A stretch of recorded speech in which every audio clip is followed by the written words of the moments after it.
সোনার সংসার। আশা করি সবাই তোমরা ভালো আছো, সুস্থ আছো। আজ আমরা অনেক দিন না অনেক দিন না অনেক অনেক অনেক দিন পর এলাম। কেন কি আর বলবো, প্রকৃতির নিয়ম, যা হয় তাই হয়েছে। হয়েছে কি, কোভিড পজিটিভ হয়েছিল, এখন গুরুদেবের কৃপায় সব সুস্থ। আমার বাড়িতে 6 জন মেম্বার আপাতত, আমার হাজবেন্ডকে বাদ দিলে 6 জন মেম্বার আমরা, তার মধ্যে 4 জন কোভিড পজিটিভ, আমি আর আমার ছেলে বাদ। বাদ মানে একেবারে বাদ, একটু কোনো সিমটমস ছিল না, কিচ্ছু না, আমরা একদম নর্মাল ভাবেই চলেছি। তো যাই হোক, একটু খাটাখাটনি পড়েছে। এখন গুরুদেবের কৃপায়, তোমাদের সবার ভালোবাসায় মেয়ে আমার সুস্থ আছে, আমার দেওর, যা, ওদের মেয়ে সবাই সুস্থ আছে। তো অনেক দিন পর আসলাম, ভালো লাগছিল না, তোমাদের সাথে কথা না বলে থাকতে একদম ভালো লাগছিল না। কি করব বলো, এমনি কিন্তু অসুস্থ হয়ে যে বিছনায় পড়েছিল তাও হয়নি, কিন্তু এনার্জিটাই ছিল না। তো প্রথমে ওর ধরা পড়লো 21 তারিখ। 21 তারিখ যখন ওর গা হাত পা ব্যথা হলো, তখন আমি ঠিক বুঝতে পারিনি যে গা হাত পা ব্যথা। তোমরা যদি আগের ব্লগগুলো দেখে যাবো, আমার না কিরকম শরীরটা খুব খারাপই লাগছিল। আগের ব্লগেও আমি বলেছিলাম যে আমার শরীরটা তখন বুঝতে পারিনি। আমি তখন তোমাদের এই কথাও বলেছি যে না, ওর কোনো রকম সমস্যা নেই, কোনো রকম টেস্ট চলে গেছে, এমন কিছু না, একটু সরাও, এমন কিছু না। কিন্তু 21 তারিখ রাত্রিবেলা থেকে মেয়ের বেশ গা হাত পা ব্যথা হয়েছে। গা হাত পা ব্যথা মানে এতই ব্যথা করছে যে ও সিঁড়ি দিয়ে উপরে উঠতে পারছে না। তো যাই হোক, আমি জিনিসটা অতটা বুঝতে পারিনি যে আমার মেয়ে না একটু মাঝে মাঝে এরকম করে, গা হাত পা ব্যথা, মাথা যন্ত্রণা, এই সেই বলে। তো সকালবেলা ঘুম থেকে উঠেও গা হাত পা ব্যথা কিন্তু যায়নি, মানে এটা 22 তারিখের কথা বলছি, যায়নি। ও তখন থেকেই নাকে, ও তো আগে থেকেই দেওয়া ছিল, মাস্ক পরে রয়েছে। তো কি হলো এবার কি হলো, ওর 22 তারিখটাও শরীরটা খুব দুর্বল, শুয়ে বসে কাটিয়ে দিল, মানে শরীরটা ভালো না, গা হাত পা ব্যথা। আমি আমার বাড়িতে হোমিওপ্যাথি ওষুধ থাকে, সেই হোমিওপ্যাথি ওষুধগুলো দিতে 23 তারিখ, 22 তারিখটা এরকম গেল। 23 তারিখ সকালবেলার দিকে উঠে ও হঠাৎ করে বলছে আমার শরীর খুব খারাপ লাগছে, আমার চোখে মুখে অন্ধকার দেখছি, হাতের এইগুলো সব ঝিঝির করছে। আমি সাথে সাথে আমার বুঝতে পারলাম, আমার মনে হয় ওর প্রেশারটা ফল করছে। তা আমি সাথে সাথে নুন চিনির জল দিয়েছি, তারপরে ডাক্তারকে ফোন করেছি। ডাক্তার বলছে যে এরকমভাবে তো বোঝা যায় না, তা এখন যখন এরকম হচ্ছে একটু ওআরএস খাইয়ে দিন।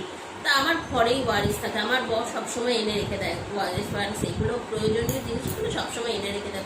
সবসময় কেউ না কেউ দুপুর হয়ে যাচ্ছে। এবার ফ্রিজে ছিল, ফ্রিজ থেকে বের করে ওকে 2 গ্লাস আমি খাইয়ে দিয়েছি। খাইয়ে দেওয়ার পর মেয়ে স্নানে গেল, স্নান থেকে বেরিয়ে এসে একদম ফিট, মানে কিচ্ছু না। ওর যে শরীর খারাপ হয়েছিল কেউ দেখলে বুঝবে না। ও ঘরের এইগুলো পরিষ্কার করছে, ওইগুলো পরিষ্কার করছে। আমি যত বলছি যে ওগুলো করিস না, করলে আবার শরীর খারাপ করতে পারে, করিস না। ও বলছে না মা, আমি একদম সুস্থ এখন।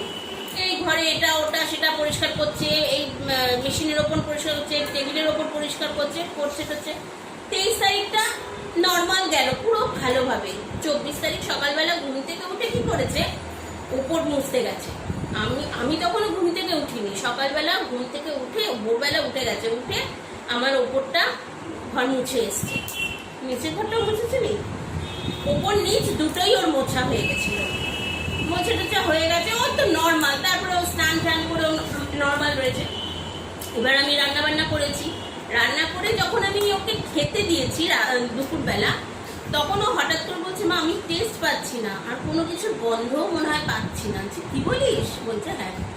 সাথে সাথে আমি কি করেছি, ঘি, এই স্যানিটাইজার, আমাদের যে হ্যান্ড স্যানিটাইজারটা আছে ওইটা না একটু বেশ ডিপ গন্ধ, মানে লেবু, গন্ধরাজ লেবুর মতন গন্ধ। তাই যাই হোক ওগুলো ওর হাতের সামনে নিয়ে আসছি। ও বলছে না মা আমি কোনো গন্ধ পাচ্ছি না। আমার মাথা, আমি ভাবি কি কথা বলিস? বলছে হ্যাঁ। সাথে সাথে সাথে সাথে মানে খেয়ে দিয়ে উঠে কিছুক্ষণ মানে আমি সাথে সাথে ডাক্তারের সাথে কনসাল্ট করে ডাক্তারের সাথে নিয়ে করে 5টা বিকাল 4:30-এর মধ্যে আমি ওকে নিয়ে ডাক্তারখানায় চলে গেছি। মানে আমি যেতে পারিনি। ও এর মধ্যে আবার আমার যা আর আমার জায়ের মেয়ে দুজনেরই জ্বর এসছে। এর কিন্তু জ্বর আসেনি, ওদের জ্বর এসছে। তখন আমি বললাম এবার ঘর থেকে আমি আর আমার যা দুজনে একসাথে বেরোতে পারবো না, সম্ভব না বেরোনো, কারণ আমার ছেলেটা রয়েছে, একা রেখে যাওয়া যায় না। চিকু আছে, একা রেখেও ঘর থেকে বেরোতে। কাকা অফিসে ছিল। হ্যাঁ ওর কাকা অফিসে গেছে। তার আগে একবার কাকা জ্বর এসেছিল। হ্যাঁ ওর জ্বর এসেছিল, কিন্তু ওর জ্বরটা একদিন না দুদিন ছিল। ওর হাঁটুতে ব্যথা, বেশ এখান থেকে বেলগাছিয়া অব্দি সাইকেল নিয়ে ওকে যেতে হয়, যার জন্য ও ভেবেছে ওর শরীর গরম লেগে গেছে, সাইকেল নিয়ে যেতে হতো। গাড়ি বাড়ি তো চলছে না, তো সাইকেল নিয়ে যেতে হয়। ও ভেবেছে ওর শরীর গরমটা লেগে গেছে আর হাঁটু ব্যথা হয়েছে। হ্যাঁ ওই জন্য এর আগের বছরও হয়েছিল, ওই জন্য ওইটাকে আমরা কেউ সেরকম পাত্তা দিই। তো যাই হোক এইবার ওর বুঝতে পারিনি আমরা। তারপরে গিয়ে ওরও কোনো রকম টেস্ট ফেস্ট কিচ্ছু যায়নি, কোনো স্মেল যায়নি, কিছু যায়নি। তা ওকে নিয়ে আর ওর বোনকে নিয়ে আমার যা চলে গেল ডাক্তারখানায়। গিয়ে ডাক্তার সব শুনেই ওর বললো ওর তো পজিটিভই, ওর বোনেরও পজিটিভ হতে পারে, তবে ওরটা আগামীকালই রিপোর্ট করে নেবেন, মানে টেস্ট করে নেবেন, আর ওর বোনেরটা 3 দিন পর বলেছে। তো যাই হোক, আর 25 তারিখের কথা বলছি, এটা 26 তারিখ সেই ঝড় হওয়ার কথা ছিল, ইয়াস আসবে এটা কথা ছিল, বৃষ্টি রয়েছে। এইবার তার মধ্যে আমি টেস্টে ওখানে ফোন করলাম, ফোন করে সে বললো যদি সব ঠিকঠাক থাকে তাহলে আমরা সকালবেলা নিয়ে আসবো স্যাম্পেল। তো যাই হোক গুরুদেবের কৃপায় আসলো, এসে স্যাম্পেল নিয়ে গেল 28 তারিখ। মানে ও কিন্তু মোটামুটি সুস্থ তখন, শুধু নাকের গন্ধটা নেই আর টেস্ট পাচ্ছে না কোনো কিছু, আর কোনো রকম সমস্যাও ছিল না। তো ও চলে টেস্টের রিপোর্ট অ্যাজ ইট ইজ যা আসার তাই আসলো। ওর ছোট মানে ওর কাকি, ওর আর আমার দেওর সবারই টেস্ট পজিটিভ আসলো। আর সেই হিসেবে আমার জায়ের মেয়েরও তো টেস্ট স্মেল সব চলে গেছিলো, সুতরাং ও পজিটিভ। সবারই সেম সিমটমস চলে এসেছিল। হ্যাঁ তারপরে ওরা 4 জনই পজিটিভ হয়ে গেল। এবার আমরা 2 জন রয়েছি।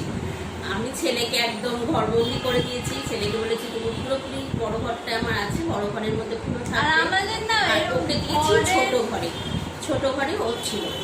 তো সারাদিন ছোট ঘরটার মধ্যেই, একটা ছোট ঘর পাশেই আছে, সারাদিন দেখিয়েছি কম্পিউটার। হ্যাঁ ওই ছোট ঘরটায় সারাদিন ও থাকতো। আর ওপরের বাথরুম আছে, ওরা 4 জন ওই বাথরুম ইউজ করতো, আর আমি আর আমার ছেলে এই বাথরুম। আমার বর এখন এই মুহূর্তে বাড়িতে নেই। যাই হোক এইবার তো আস্তে আস্তে টেস্ট নেই। এবার এদের পেছনে এই ভাব নেওয়া, এই গরম জল, এই লেবু জল, এই মৌসুমি কাটা, এই মানে খাবার দিয়ে আসা, আর এভরিডে আমার ঘর মোছা, বাসন মাজা, মানে সমস্ত এটা তো লাগবেই। মানে আপনারা মানে তোমরা জানো না যে আমি কি পরিমাণে আমার মাথার মধ্যে এইরকম এসছে। আর আমি কিছু করতে পাগল হয়ে গেছি, পাগল। সে রীতিমতো না এক এক সময় কান্না পাচ্ছে আমার এত কাজ করার না আমার সত্যি অভ্যাস নেই, একদম না। আমার সব সময় কাজের লোক। আমি আজ পর্যন্ত মানে আমার বিয়ে হচ্ছে 23 বছর, আমি এই একটা মাস কাজের লোক ছাড়া থাকলাম 23 বছরের মধ্যে। আমি কোনো দিন কাজের লোক ছাড়া থাকতে পারিনি। মানে আমার সব সময় কাজের লোক একটা ঘর মোছাটাই আমার কাছে থেকে বেশি বড় মেন কাজ, যেটা আমি করতে পারি না। মানে লাঠি দিয়ে বলছি তাতেও আমার কষ্ট, মানে আমি পাগল হয়ে যাই। তো যাই হোক, তোমাদের আশীর্বাদে, আমার গুরুদেবের আশীর্বাদে, আমার গুরুদেব অনেক অনেক অনেক কৃপা যে আমার মেয়ে এখন সুস্থ, আমার যা দেওরের মেয়ে সবাই সুস্থ। সবাই সুস্থ, কিন্তু আমাদের আমাদের প্রবলেম 14 দিন 15 দিন কমপ্লিট হয়ে গেছে।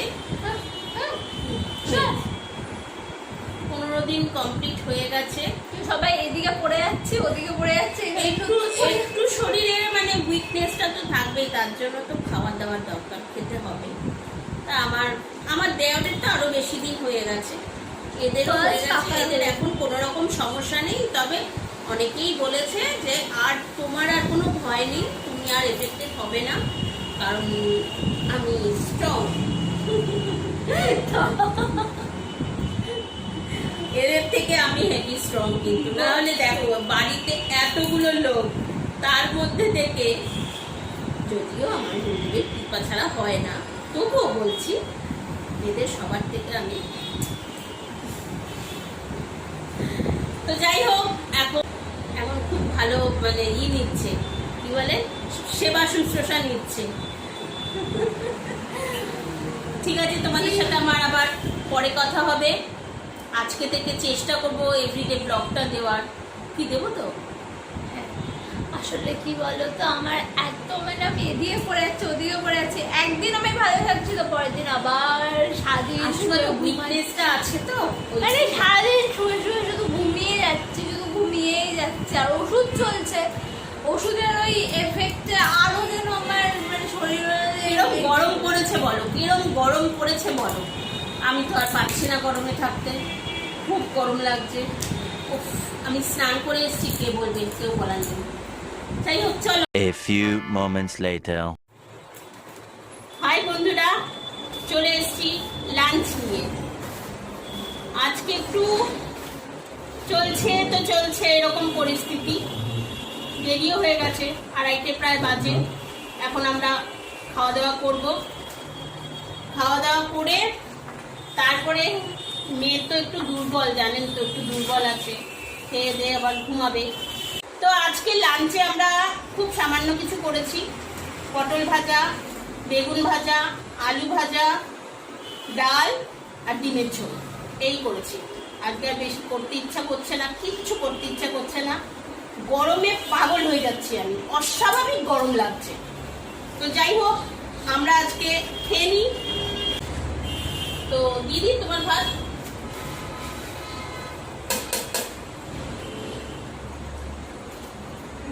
শরীরে দিচ্ছে না, সারাক্ষণ গরমে গরমে পাগল হয়ে যাচ্ছে। তোকে দেখো, এটা গরমে গরমে আর ভালো লাগছে না কিচ্ছু। ছেলে আবার কি ভাত খাবে না, খিচুড়ি খাবে, তার জন্য খিচুড়ি, তার ছোট তাকে দিয়েছে খিচুড়ি খাবে। আমার ছেলে একদম আসতে চায় না, ক্যামেরার সামনে আসতে চায় না, দূর ভালো লাগে না। কি করবো, ক্যামেরার সামনে এসে সারাক্ষণ খালি গায়ে থাকে, বলে ক্যামেরার সামনে খালি গায়ে থাকতে ইচ্ছে করে না।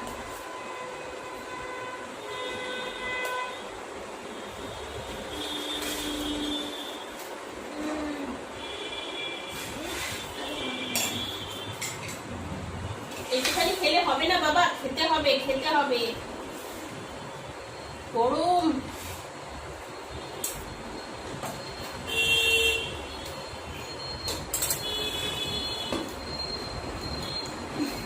তুমি কি ভাজা দেবো? পটল ভাজা, বেগুন ভাজা, আলু ভাজা, কিছু দেবো? ওকে যাতে দেখা না যায়, ওর জন্য ওই কোনায় গিয়ে বসে বলছি।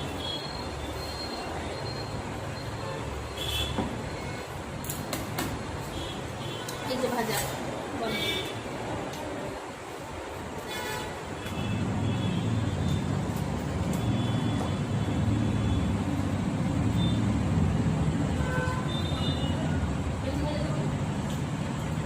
কিচ্ছু খেতে চাইছে না, কিছু খাবে না, ভালো লাগছে না, কিছু ভালো লাগে না, কিন্তু খেতে তো হবে, বলো। না খেলে চলবে? শরীরটা তো দিবে না। ডাল দিয়ে দেবো?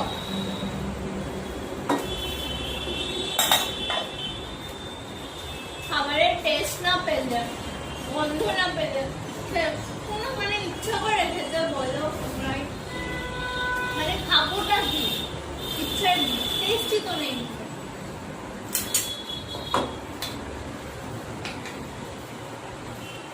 এমনি আমাদের 15 দিন হয়ে গেছে, তাই জন্য একসাথে বসে খাওয়া দাওয়া করছি। সারাক্ষণ একা একা খেতেও চায় না, ওই মেয়ে ওইদিকে ছেলে এইদিকে, এই কোনার, এরকম ভাবে বসে খাওয়া দাওয়াটা করছি একসাথে, না হলে আবার খাবে না।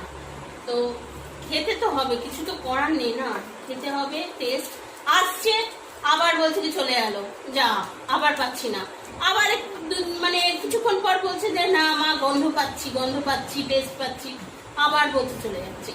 এরকম অবস্থায় আসতে যাচ্ছে। আর এরকম করতে করতে ওষুধ তো চলছেই, করতে করতে ঠিক হবে, আশা করি ঠিক হয়ে যাবে। যাই হোক, এমনি সব মোটামুটি সবাই সুস্থই আছি, আমি তো সুস্থই আছি, দেখতেই পাচ্ছেন, যথেষ্ট ভালো লাগছে দেখতে। আর আস্তে আস্তে সব নর্মাল হয়ে যাবে। এইটা সবকিছুই পজিটিভলি নিতে হবে, সবার হবে, নিজেদের রিকভারি করতে হবে। ওষুধ বলো, আদার্স যা যা জিনিসপত্র আছে সবাই সবকিছুই জানে এখন আপাতত। 2 বছর তো হতে চললো প্রায় এই জিনিসটা নিয়ে। এখন তো বাড়ি থেকে বেরোনোও যাচ্ছে না, সব কিছু অর্ডার করছি, বাড়িতে আসছে, সবজি থেকে শুরু করে মাসের যা যা লাগে, মাসের মালটাল তো অনেক কিছুই লাগে না, সেইগুলো সব অর্ডার করছি, ফোন করছি, তাদেরকে দিচ্ছি, বলছি, তারা বাড়িতে এসে দিয়ে যাচ্ছে, পাঁচিলের ওপর রাখছে, ওখান থেকে আমরা নিয়ে নিচ্ছি। আর এমনি তো মোটামুটি ঠিক হয়ে, ছুটি দিন খাবি না, সব ঠিকই হয়ে গেছে। এখন এরকম ভাবেই চলুক আর কদিন ধরে। আমি ভাবছি আরো কদিন থাক, অন্তত পক্ষে 21টা দিন পর আমি বাড়ির থেকে বেরোবো, এখনই বেরোবো না। কারণ এরা পুরোপুরি সুস্থ না হওয়া পর্যন্ত আমার বাড়ি থেকে বেরোনোটা আমারও ইচ্ছা করছে না। কারণ বলা তো যায় না কার কি, কে কি ভাববে না ভাববে, কি দরকার। ওই জন্য ঘরেই থাকছি, ঘরের থেকেই সব কেনাকাটা যা যা লাগবে, তো সংসার চালাতে গেলে তো অনেক কিছুই লাগবে, সব এগুলো আনছি। হয়ে গেল খাওয়া, কি খাওয়া খেলো সে ওই জানে। এইটুখানি সময়ের মধ্যে খাওয়া কমপ্লিট। এখন একটু লেবু কেটে দেবো, লেবু খাবে। এই বিকেলবেলা না, এই 3টে নাগাদ দেবো লেবুটা, লেবু খাবে, যত ঘুমাবে তত শরীর সুস্থ হবে। এখন আবার বলছে খিদে বেড়েছে, দেখা যাক কত খিদে বেড়েছে। এই তো খাবার খেলো, কি খাবার খেলো সে তো তোমরাই দেখতে পেলে, কি খেলো। যাই হোক, আজকে এই অবধি থাক। আবার চেষ্টা করছি আগামী ব্লগটা যাতে তাড়াতাড়ি আনতে পারি, সেটার জন্য চেষ্টা করি। তো ভালো থাকবে, সুস্থ থাকবে, জয় মাছে আমাদের রাখবে।